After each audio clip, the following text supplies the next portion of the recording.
I don't think I've ever really hit it if there's been an opportunity to with the Houston Texans. They're my favorite NFL team. And with the draft picks from last season, with the additions that have happened in this offseason, I am fully expecting a complete addition to what they did last year. Hopefully, not only making the playoffs, but making a run for the Super Bowl. I think they made additions at every single position that they needed to. Cornerback, they drafted Kamari Lassiter in the second round. Offensive line, they added depth with Blake Fisher in the second round. Linebacker, they add Azeez Al-Shaair from Tennessee. They add Jamal Hill in the draft from Oregon. And even though they do lose guys like Blake Cashman, Denzel Perriman, and Jonathan Grenard, they still make additions to supplement that. They have Kalen Bullock from USC. They add Cade Stover. They add Danico Autry, who, yes, is going to be suspended for the first 6 games of this year. But they also have Danielle Hunter, who they bring over from Minnesota. Miles Bryant from New England. There are additions to this team to, I guess, add to everything that they did last year.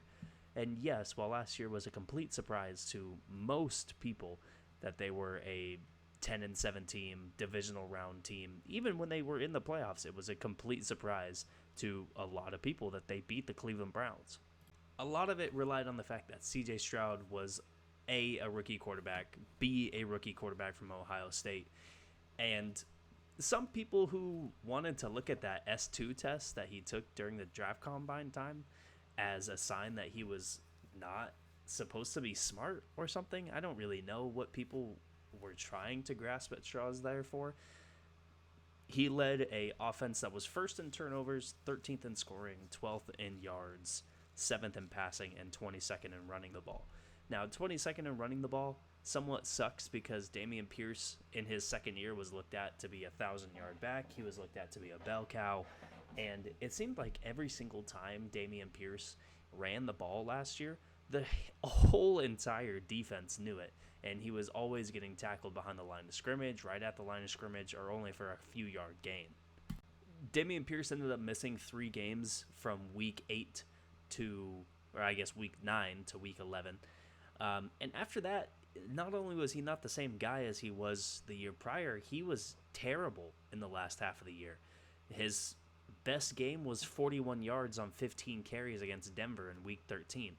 Other than that, you're looking at a 5 carry for 14-yard performance, a 3 carry for 6-yard performance, and he didn't even get a single carry in the last game of the year against Indianapolis. In fact, he didn't even play a single offensive snap. And he was completely taken off the field the last 4 or 5 games of the year, where he only played a combined 35 snaps in the last 5 games of the year. So, yes, you hope that he can maybe get back to that somewhat stellar performance he had in his first year 2 years ago. But the Texans added to that position. They trade for Joe Mixon. They draft Jahar Jordan. They have Cam Akers, who they also bring over from Minnesota. Dameon Pierce, this could be a year where if he doesn't perform or it just doesn't happen, this could be a make or break year for Dameon Pierce. However, everybody else on this offense, I would say, overperformed. Nico Collins had his first 1,000-yard year last year. Tank Dell was one of the best wide receivers at the rookie, or I should say one of the best rookie wide receivers last year.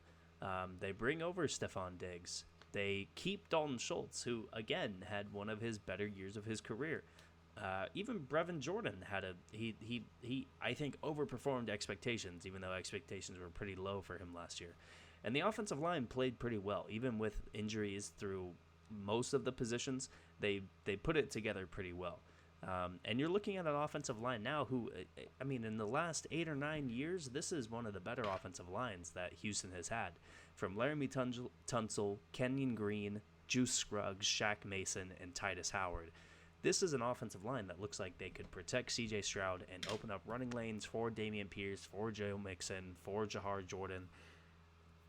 hopefully leading to a very efficient offense running and passing the ball. As excited as I am about the offense, I am equally as excited about the defense.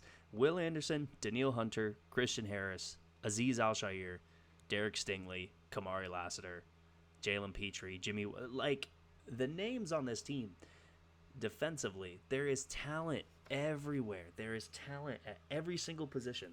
Whether you want to talk about first-round picks, whether you want to talk about guys who have performed well in their career, there is talent everywhere. And once this team is fully healthy, and once Danico Autry comes back from his suspension, you're looking at a team that could be in the top half, top 5 or 10 in sacks, top 5 or 10 in turnovers, top 5 or 10 in terms of defending the pass, defending the run, limiting points. They addressed their main issue last year, which was their off-the-ball linebackers.